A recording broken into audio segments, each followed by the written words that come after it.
Hello, everybody. Thank you for joining us today in person and online. So for those of you who have not joined us before, think is a series of educational sessions for the NDSU community to reflect on or ponder on a variety of health and well-being topics. So today's session will be focused on opioids specifically. So again, if you have any questions, please feel free to ask them during the session. For those that are joining us online, just put them in the chat and we'll get to them. So today's session will be presented by three presenters. So the first presenter is going to be Amy Werremeyer. She is the professor and chair at the NDSU Department of Pharmacy Practice. Our second presenter is going to be Robyn Litke Sall, who's the prevention coordinator at Fargo Cass Public Health. And our last presenter is going to be Evan Johnson, who is the NDSU second year pharmacy student. So I'll welcome them up and get this started. Thank you.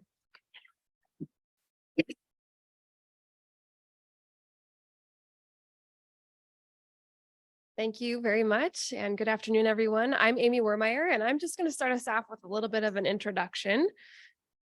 And I should have asked you how to advance the slides.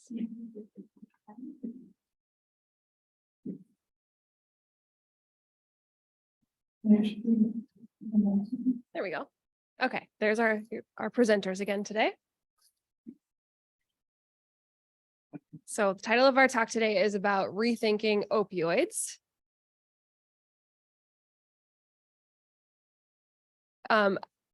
This is kind of in a series of presentations, and so I just left that in to remind you that we're talking about things that you want to be thinking about in more detail, learning more about, and considering how this information can impact choices that are made.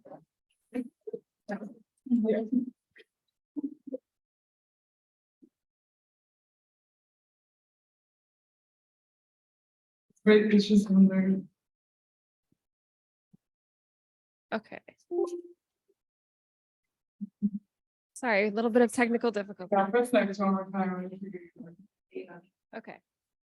Seems you have to push it twice or three times to make it go. Okay. Okay. Sorry about that. That's a painful start. Okay. So the objectives of our talk today are to have you hopefully be able to identify what opioids are, describe opioid use within the community, be able to identify the signs of an opioid overdose, describe steps that should be taken if you notice that someone is in an opioid overdose, and then describe the medicine that can be used to reverse that overdose called naloxone, and a project we're doing here at NDSU called Be the One, which is helping to increase access to naloxone on our campus. So we'll start with a little introduction about what in fact are opioids. That might be a term that you've heard kind of thrown around or seen in newspaper articles or on social media. So just wanted to give you a little bit of background information about what they are. So they are a class of drugs that are used to treat pain, and they've actually been used and even abused since the 3rd century BC. And they're derived from the Asian poppy plant, which is what you see on the in the picture there. It has a complicated chemical name. I might butcher it, but I'm going to give it a try. Papaver somniferum and Papaver album are two different genuses of that plant.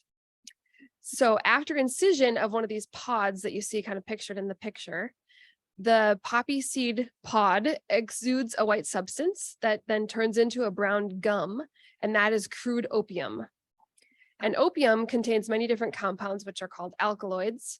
And the principal one of those is morphine. So maybe that's a medication that you've heard of. That's indeed an opioid medicine. And in the plant you see here, morphine would be present in a concentration of about 10%.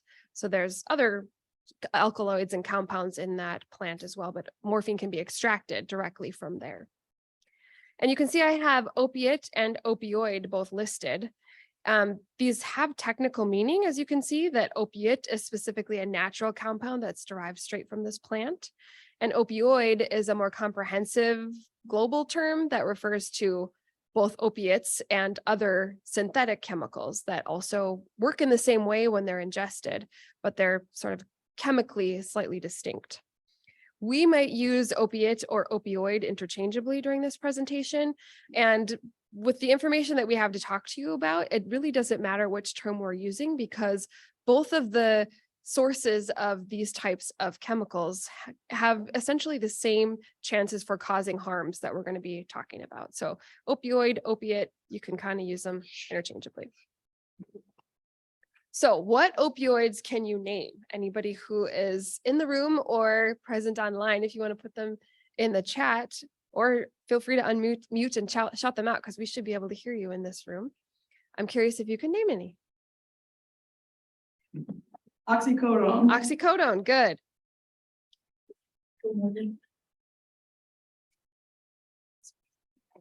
Hydrocodone is one as well. Very good. Yep. Okay, we'll take away the suspense and put them up here on the slide. So these are the opioids that are available legally by prescription. And you might see, so what I have listed here are the generic names of these medications. They all also have brand names as well. Most of these are typically referred to by their generic names, at least in a medical setting, but you might hear words like OxyContin, that's the brand name for oxycodone. Percocet is the brand name for forms of oxycodone as well. And then Vicodin is the brand name for the hydrocodone formulations. And there are other brand names that I'm not throwing out at the moment, but that's just to let you know that sometimes they go by two different names. And then they all also have a fair amount of street names, which are ever changing and could be based on someone's just affectionate term for the substance they may like to use. But somewhat well-known street names for these would be Happy Pills, Hillbilly Heroin, OC, Oxy, Perks, or Vikes. Then we also have a category of opioids that are illegal or termed illicit, and those would include heroin and fentanyl. Heroin comes in a white or brownish powder or a black sticky substance known as black tar heroin. Other names for heroin that sometimes people like to refer to it by are Big H, horse, brown sugar, hell dust, and smack. Again, that's not an all-inclusive list, but that's what's commonly been cited as names for it. So you can see fentanyl is actually listed in both places. It is legal as a medication to be used to treat pain, but it also is illegally manufactured and sold all across the world. And that's really one of the most concerning opioids that we're dealing with in today's society. It is by far and away the most dangerous when it is used illicitly. It comes often as a white powder, and it's many times more powerful than heroin. Just 2 milligrams of fentanyl, which is about 10 to 15 grains of table salt, or about the weight of a mosquito, can be a lethal dose. That's what's considered a lethal dose of fentanyl when it's in this white powder form. And without laboratory testing, there's no way to know how much fentanyl is concentrated in a pill or powder. And that might not seem like it's a big deal, except that this fentanyl is often increasingly being laced into other pills or powders or substances, so that it's not easy to detect, and therefore people end up taking it without realizing they were about to do so. Rainbow fentanyl is the brightly colored picture you see on the bottom left, and that's often what can be used to lace other substances, including making them look like candy, making them enticing to perhaps people who wouldn't otherwise seek out a substance like that. So what do opioids do when they get into the body?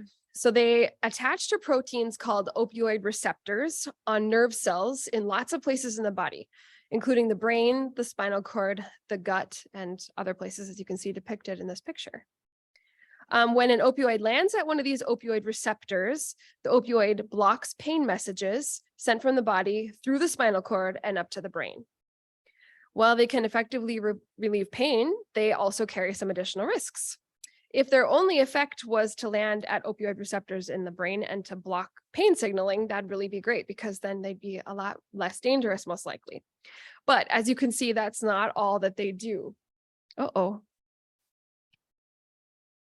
My circles aren't going to show up, it looks like.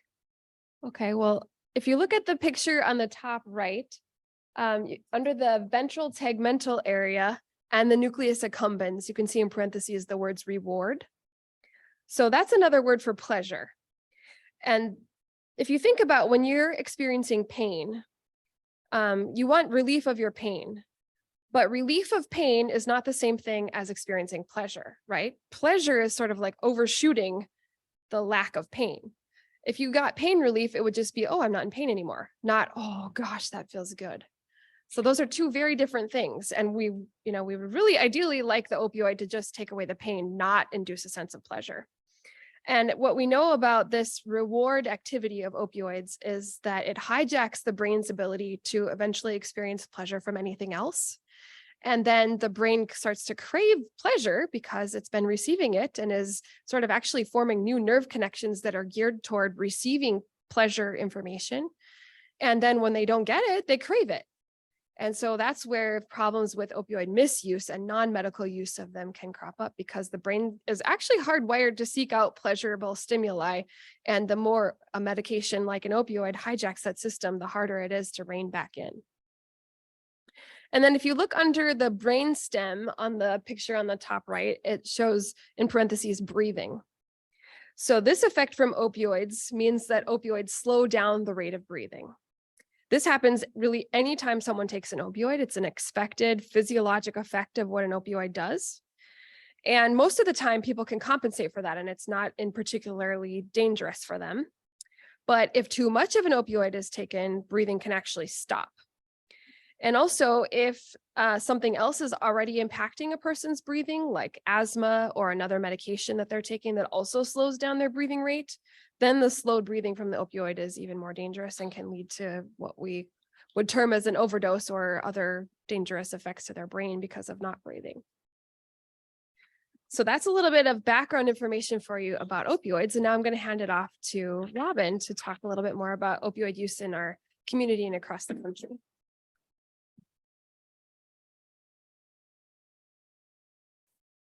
Thank you. So this slide here takes a look at our opioid related deaths in Cass County from 2016 to 2021.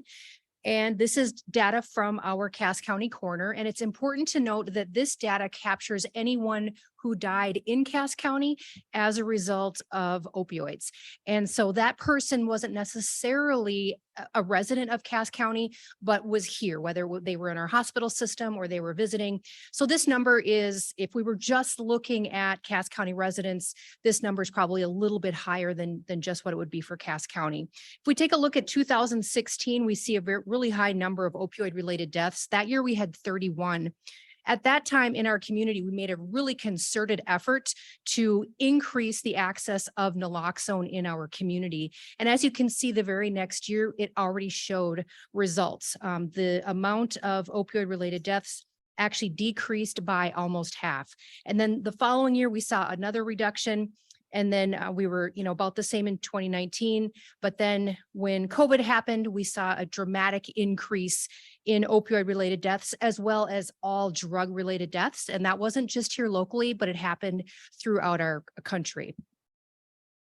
So what are the signs of an opioid overdose? Well, all opioids can depress the central nervous system if too much is taken, and that results in decreased or cessation of breathing effort. If that is left untreated, it can lead to death. An opioid overdose always requires immediate medical attention, even if you have naloxone. And recognizing the signs of opioid overdose is essential to save a life. So what are the signs of opioid overdose? We have a look here at some examples. Or not. There we go. Okay.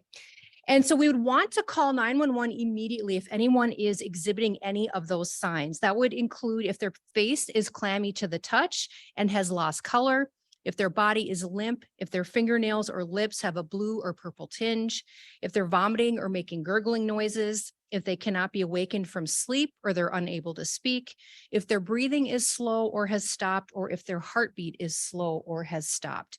So this is what the progression of an opioid overdose looks like. When someone ingests too much of an opioid, the first thing that's going to happen is their breathing effort is going to slow. Next, they would lose consciousness. Then the slowing of their breathing deprives their brain, heart, and body of oxygen. Then irreversible damage occurs to the brain and other organs because of that deprivation of oxygen. Then they would have cardiac arrest and then death. So how do we respond as a layperson? How do we respond to an opioid overdose? Well, we have it broken down into 3 steps. The first step is to call 911 and begin rescue breaths. The second step is to administer naloxone and continue rescue breaths. And the third step is to stay on scene until first responders arrive. So under that first step of beginning 911, of calling 911 and beginning rescue breaths, first you want to assess your surroundings for safety. Next, you want to attempt to wake the person. You want to ask them if they're okay, shout their name, shake their shoulders, or you could firmly rub the middle of their chest, a sternum rub where you take your middle knuckle and rub right here. It's very uncomfortable. And if someone is just sleeping deeply, they will wake up from that. But if someone is unconscious from an opioid overdose, they will not awaken. Next, you want to check for signs of an opioid overdose. If they're not waking up or responding to your voice or touch, if their breathing is very slow, irregular, or has stopped, if the center part of their eye is very small, sometimes called pinpoint pupils, and there's a picture of that there, then you want to check for a pulse. If there's no pulse, you want to do CPR. That is the only real intervention that you will do prior to calling 911. If they have a pulse, no need to do CPR, go ahead and call 911. The effect of naloxone is temporary. In fact, depending on the person, it lasts between 15 and 30 minutes. So it's really important to call 911. And also people can have other medical issues arise as a result of an opioid overdose that definitely need medical attention. And once naloxone wears off, the person actually can return to an overdose state and is at risk for death. An overdose always requires immediate medical attention. Next, you want to put on gloves if you have them available. Then you want to provide 2 rescue breaths. This is important. You're going to provide 2 rescue breaths to begin. After that, it's going to be just 1 breath every 5 seconds. The reason we give them 2 rescue breaths to begin is because we want to give them that extra dose of oxygen because we don't necessarily know how long they have been not breathing. So to give rescue breaths to someone, you want to place them on their back. You want to use a mask or a rescue breathing aid if available. You want to put one hand on their chin, tilt their head back, pinch their nose closed, make a seal over their mouth and breathe into it. And like I said, it's 2 rescue breaths to begin. After that, you're going to give them 1 breath every 5 seconds. And you are going to continue to do the rescue breathing until their breathing returns. The only time you would not do the rescue breathing is when you are administering naloxone or their breathing returns. When you're doing the rescue breaths, their chest should rise, not their stomach. We need that oxygen going into their lungs. If their stomach is rising, try readjusting them.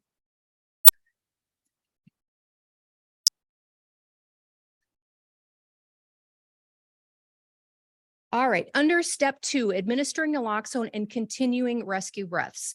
You want to continue to have the person lying on their back to receive a dose of Narcan nasal spray. And I do have some illustrations there as we're going through this. What you want to do is you want to remove 1 dose of Narcan from the box. There are 2 individually wrapped doses in each box. So on the back of the box, there is a perforation here. You peel away the top of the box. You take out 1 dose, which looks like this. You want to peel away this foil wrapper on the back. And there is a nice little diagram that says peel here. So you peel that away. There are instructions inside the wrapper for how to administer Narcan nasal spray if you are to forget. Then you want to take the device and place it in your hand. You want to put it with your second and your middle fingers on either side of the nozzle. You then want to insert the nozzle into their nostril until your fingers are touching the bottom of their nose like this, okay? And now for those folks in the audience here, I do have a training device if you want to pick it up and just see how easy it is to use. So once you have it inserted into the person's nostril, you want to go ahead and push in the plunger. Now this is a one-shot deal, so you don't want to prime it or push it prior to having it inside their nostril. So you push it in one time, it gives them the 1 dose of Narcan. That then absorbs into the lining of their nose, so they don't need to be breathing in order for it to work. Now, once you've given them the first dose of Narcan, you want to go back to your rescue breathing, 1 breath every 5 seconds. You want to watch the person closely. If they are still not responding by waking up to your voice or touch or breathing normally after 2 to 3 minutes, go ahead and give them the second dose. Once they're breathing, you no longer need to give them any more Narcan or naloxone. You no longer need to do the rescue breathing, and you can go ahead and place them into the recovery position. There's a picture of it there on the slide. That position is going to help them with their breathing, and it will also help prevent choking if they were to vomit from nausea from potential withdrawal symptoms from the opioid.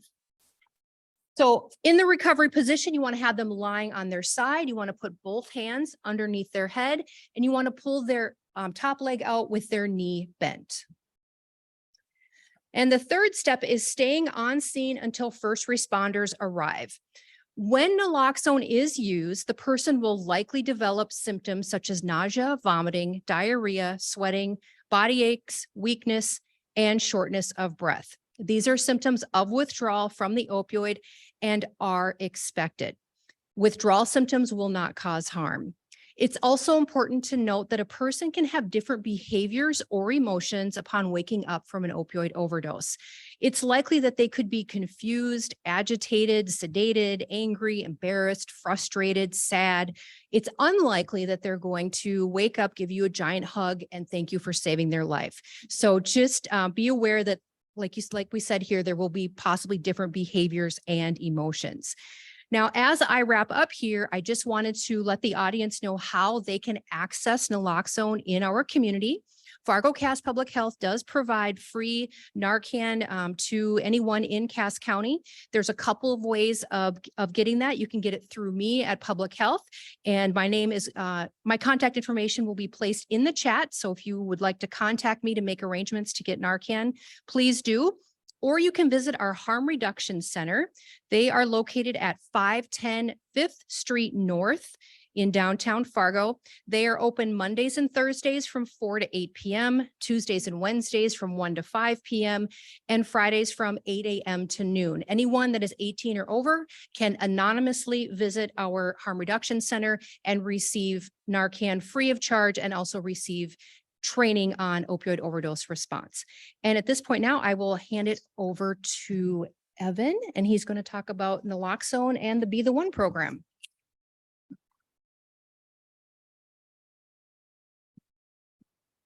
All right. Well, thank you so much again for having me here today. So we've heard a lot about naloxone being talked about, but what if you've never heard of naloxone before? Oop. So just to put it in one sentence, if I had to describe it, naloxone is the key to reversing an opioid overdose. So you've heard during this presentation, the name naloxone and Narcan be interchangeably used. They are the same thing. This is a life-saving medication that can be used in any situation where an opioid overdose could be suspected. But it's also important to note that even if somebody is not overdosing on an opioid, that there is no harm in giving naloxone. So if somebody overdosed on a different substance and you sprayed them with naloxone, nothing would happen. Even if I were standing here right now and you were to spray some naloxone into my nose, nothing would happen. There is no harm in giving it. So how does naloxone work? It works by essentially kicking out the opioid molecules that bind to those receptors in your brain, as previously mentioned. So it stops them from causing their overdose effects. And at the same time, it will prevent any new opioid molecules from binding to those same receptors for that limited amount of time. And as Robyn mentioned earlier, that is why it is so important to always get medical attention if you suspect an overdose, because they may go back into the overdose once the naloxone wears off. So just remember that these are the same medication. There's some examples of what naloxone looks like on your screen. A good interesting note actually that just came out today is that Narcan is going to be available over the counter now. So you can purchase it at pharmacies here within the next couple of months, we're thinking. So boxes will look drastically different than this most likely. So talking in naloxone access, we're launching a new initiative called Be the One here at NDSU. So this is a program initiated by the NDSU School of Pharmacy that seeks to bring naloxone education and stigma reduction towards substance use disorder and to NDSU faculty and students. So there's two angles that we are taking to achieve this. The first is that we'll place what's called one boxes. There'll be more on that later. In student dorm housing, fraternity, sorority housing properties, as well as other areas around campus. So students are trained on how to use naloxone that's contained within these boxes, as well as using less stigmatizing language revolving around the substance use disorder conversation. And then there's also a research project that will evaluate self-reported stigma amongst those who are trained and assess the effectiveness of the training they receive. So let's talk training. So the training takes around 20 minutes, and after each training, any housing units, property, wherever the training is provided, will be provided with a one box. So the training itself has three different goals that we keep in mind. So the first is that students will be able to understand what medication misuse is, opioid names and what they look like, similar to what we have shown you earlier, and also how to use supportive language when discussing substance use disorder. And then,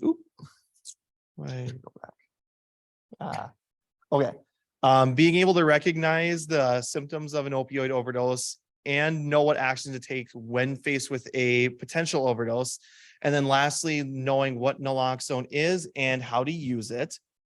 So moving on, I've talked a lot about using supportive language when discussing substance use disorder. So I provided some examples up on the screen here. So things like substance use disorder, substance use / misuse, instead of saying abuse, someone has a drug problem or a drug habit, someone has an opiate disorder, or a person who uses opiates, and instead of saying they're addicted to opiates, calling them an addict, a druggie, saying words like in recovery or sober, or sorry, in recovery instead of sober, resume substance use instead of relapsed, and then withdrawal management instead of detox. So why do we use this kind of language? In short, words matter. We want to empower those who are suffering from this condition to be open and honest about what they are experiencing, so that they're more likely to seek help and more likely to be open about how they are actually feeling. All right, and there's actually a QR code if you want to learn more about a project called Snap the Stigma that focuses a lot around breaking the stigma around not just opioid use disorder, but other mental health conditions as well. So I highly encourage you to check that out. So let's talk one boxes. I've talked a lot about what these are, so you're probably wondering what specifically is in this. So the one boxes have been acquired from the North Dakota Department of Health and Human Services Opioid Response Grant. Each box will contain 2 doses of intranasal naloxone, a CPR kit to provide those rescue breaths with, and it even plays a video showing the user how to administer the naloxone that is provided. The Be the One team actually will take charge for upkeep of the boxes provided to all housing units. So things like expiration dates, if there's any recalls, anything like that. If the video stops working, they can let us know as well. We take charge of all that. So any unit that gets these boxes doesn't have to worry about the upkeep unless they use the box itself. So if they do end up doing that, we've actually taped a little QR code into the box that allows whoever's in charge of the box there to just scan it. And then it'll allow them to order a new one that way. And then students are actually given QR codes that allows them to order personal naloxone free of charge for themselves. So although we always encourage any units that we are training to have the box with them, we always try and get any students that are trained to carry naloxone on their person as well, because you never know when you might need to use it. Really, so just in conclusion, to summarize everything, opioids, they have a legitimate use in the medical world. They help relieve pain and suffering from thousands of patients every day. So I know it seems really scary that there's this huge crisis going on and that people may be afraid to even use opiates because it seems like the only thing they hear nowadays is bad things about them. But they do have a purpose and they do help people live more normal lives every day, especially those with really painful medical conditions. However, those overdose deaths from opioids continue to be on the rise across the United States.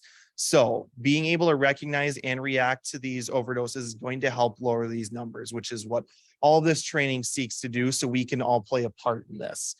And then branching off of that, naloxone is a life-saving medication that is seeking to reverse the effects of an opioid overdose.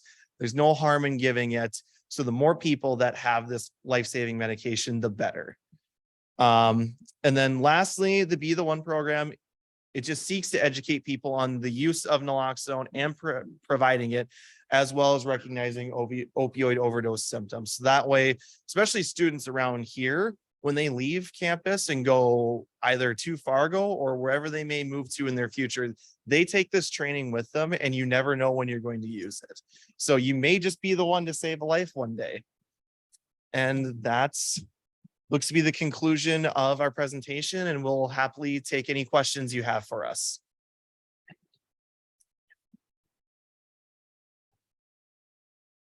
So we had a couple of really great questions through the chat that I just wanted to address briefly. We had a question about how do you know whether or not someone is actually having an opioid overdose? Do you just automatically assume if you're in doubt?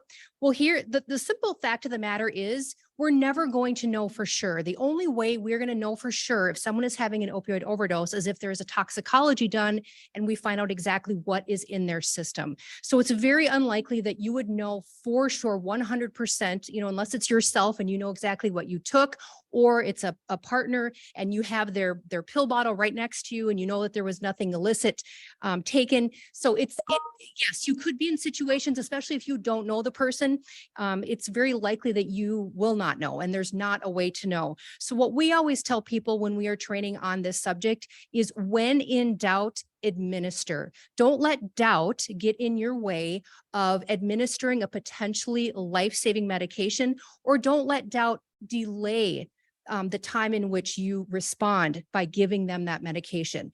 As Evan mentioned, naloxone is very safe.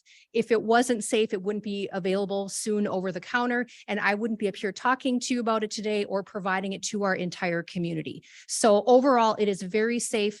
If you have any doubt, which is very likely, go ahead and administer. You're not going to hurt the person. If they're not in an opioid overdose, it's not going to have any effect on them.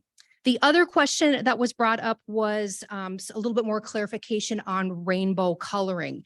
It's a very good point to make about the rainbow coloring is that drug trends, especially illicit drug trends, change very quickly, and they're constantly changing. They're changing daily. And so it's really hard for us as professionals or even the DEA to keep up with those trends and to understand why things are happening the way they're happening in the illicit drug world. So there are definitely a number of reasons why the rainbow coloring is occurring. One of those reasons that we have heard about is that it's to differentiate fentanyl from other products. We've heard that it is being used to appeal to younger users. That's what the DEA, had originally thought. I think that has been proven to be more of a urban legend, if you will. Drug dealers are not out to try to hook young kids on drugs. It doesn't make much sense to them monetarily to do that. So the other thing I did want to point out is that if you are concerned about fentanyl illicitly, or someone that is, our harm reduction center does have fentanyl testing strips that they offer for free. So that would be a way of being able to test a drug supply to, in fact, be able to verify whether or not it has the presence of fentanyl in it. So just wanted to reiterate that, yes, there's probably, definitely more than one reason for the rainbow coloring. And it's a great, it really highlights how drug trends change very quickly, and we can't even really keep up with what they are. Another good point I wanted to make too is that if you have any questions about kind of what the drug trends are, especially the illicit, I should say the illicit drug trends are, our staff at the Harm Reduction Center are, pretty trained and knowledgeable on kind of what those latest trends are in street drugs, and they will be able to kind of help you discern, what's going on.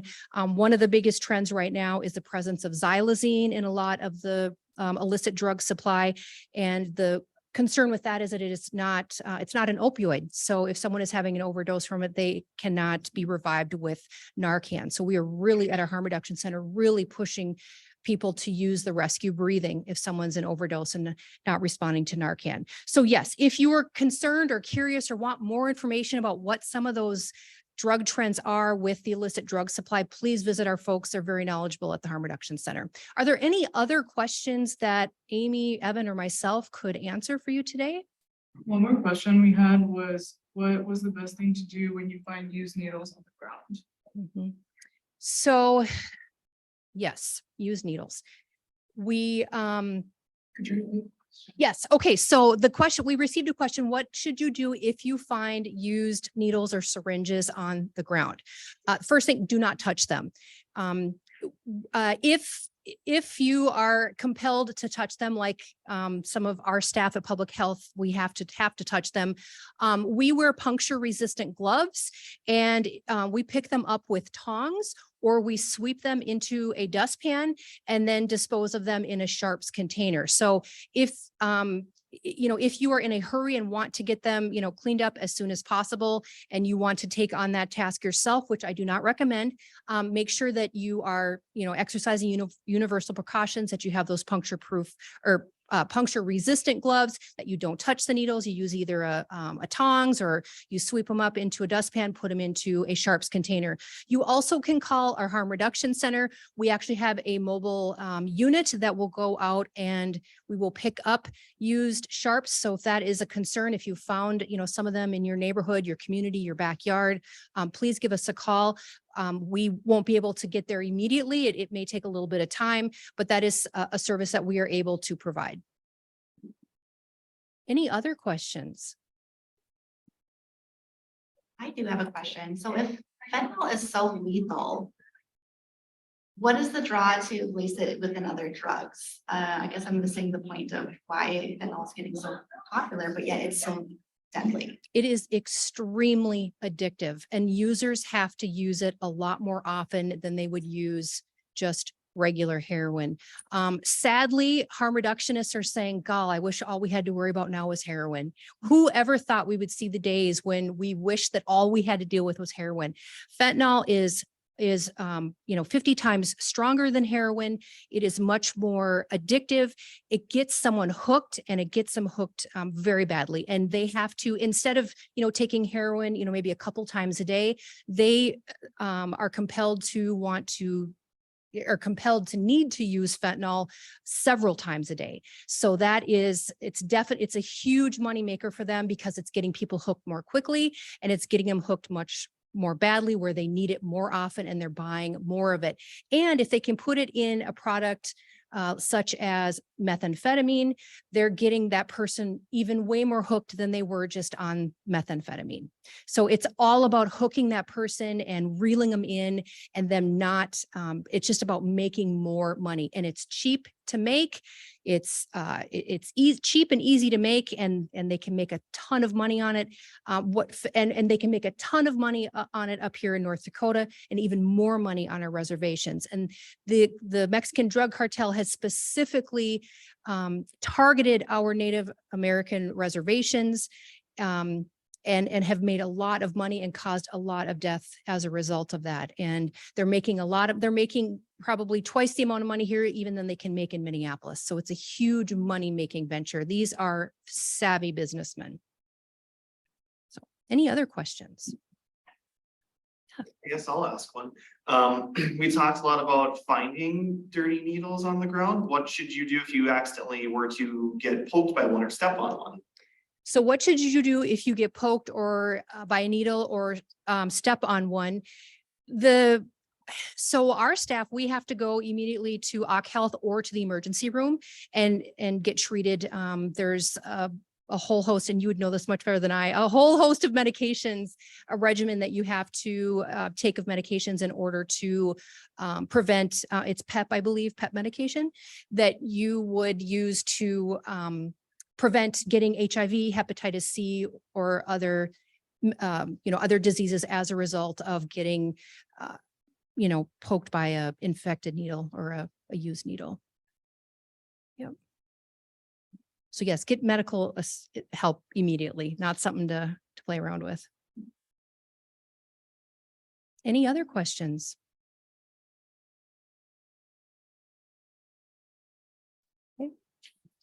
Thank you.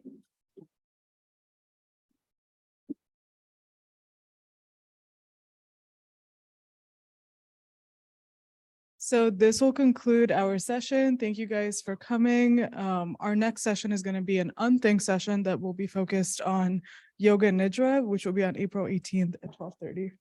So thank you very much. Bye, everyone. Wait, Andrew.